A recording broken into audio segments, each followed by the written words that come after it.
সবজির উৎপাদন ভালো হয়েছে। জেলায় উৎপাদিত সবজি সরবরাহ হচ্ছে দেশের বিভিন্ন জেলায়। আর এই মুহূর্তে নরসিংদীতে আছেন আমাদের সহকর্মী হৃদয় খান, সেখানে যুক্ত হচ্ছে।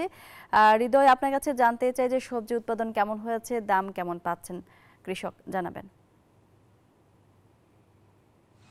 ধন্যবাদ মনি। আমি এই মুহূর্তে রয়েছি নরসিংদী সদর উপজেলার শিলমান্দি ইউনিয়নে। আপনাকে একটু দেখাতে চাই, আমি এখন যে জায়গাটিতে রয়েছি এখানে প্রায় 60% জমির উপর ফুলকপি, বাঁধাকপি, সিম, একই সাথে টমেটো এবং মরিচের আবাদ করেছেন কৃষক। তারা যেমনটি বলছেন কম খরচে লাভ বেশি হয়, দিন দিন কিন্তু তারা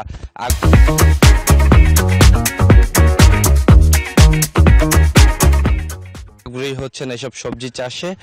একই সাথে বাজারগুলো যেমনটি দেখেছি, প্রতি পিস ফুলকপি বিক্রি করা হচ্ছে 30 থেকে 40 টাকা, বাঁধাকপি বিক্রি করা হচ্ছে 40 থেকে 50 টাকা, একই সাথে সিম বিক্রি করা হচ্ছে প্রতি কেজি 50 থেকে 60 টাকা কেজি দরে। একই সাথে আপনাকে জানিয়ে রাখি, নরসিংদীতে উৎপাদিত সবজির চাহিদা সারা দেশব্যাপী রয়েছে। এখানে উৎপাদিত সবজি স্থানীয় চাহিদা মিটিয়ে রপ্তানি হচ্ছে ঢাকা সহ আশেপাশের জেলাগুলোতে।